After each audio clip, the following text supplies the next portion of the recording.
అగ్నిగుండం చుట్టూ మనుషులు ప్రదక్షిణ చేయడం కామన్. కానీ పశువులు ప్రదక్షిణలు చేయడం చూశారా? అవును, అగ్నిగుండం చుట్టూ పశువులు ప్రదక్షిణలు చేయడం అక్కడి సాంప్రదాయం. కార్తీక మాసం సందర్భంగా శ్రీ సత్యసాయి జిల్లా గుర్రపుకొండ గ్రామంలో అరుదైన సంఘటన జరిగింది. గుర్రపుకొండలో తాడి నాగమ్మ కాటమరాయ ఉత్సవాలు వైభవంగా జరుగుతున్నాయి. స్వామివార్లను ప్రత్యేకంగా అలంకరించి పూజలు నిర్వహించారు గ్రామస్తులు.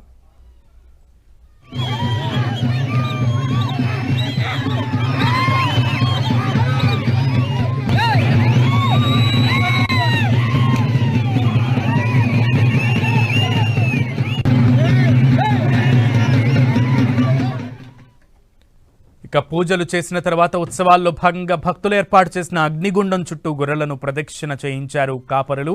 ఇలా చేయడం ద్వారా గొర్రెలకు వ్యాధులు సోకవని గుర్రపుకొండ గ్రామస్తుల నమ్మకం. పశువులకు ఎలాంటి వ్యాధులు రాకుండా స్వామివార్లు చూసుకుంటారని గొర్రెల కాపర్లు విశ్వాసం. ఈ ఆచారం తమ పూర్వీకుల నుంచి వస్తుందని చెబుతున్నారు గ్రామస్తులు. తాడి నాగమ్మ కాటమరాయ ఉత్సవాల్లో భాగంగా ఇలా ప్రతి సంవత్సరం పశువులను అగ్నిగుండం చుట్టూ ప్రదక్షిణ చేయిస్తారు.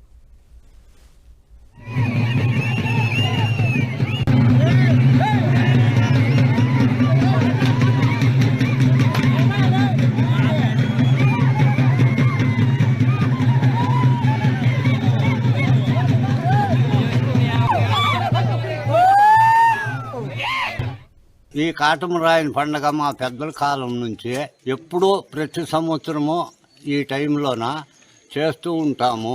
పశువుల్ని ఈడు పండుగ అని దీన్నంతాన్ని మా పెద్దలు ఏర్పాటు చేసిండేది. దీనికి పూర్వకాలం నుంచి ఒక పశువులకు బాగా కావాలా అనే ఉద్దేశంతో ఈ పండుగని ఏర్పాటు చేసుకొని చేస్తూ ఉండారు.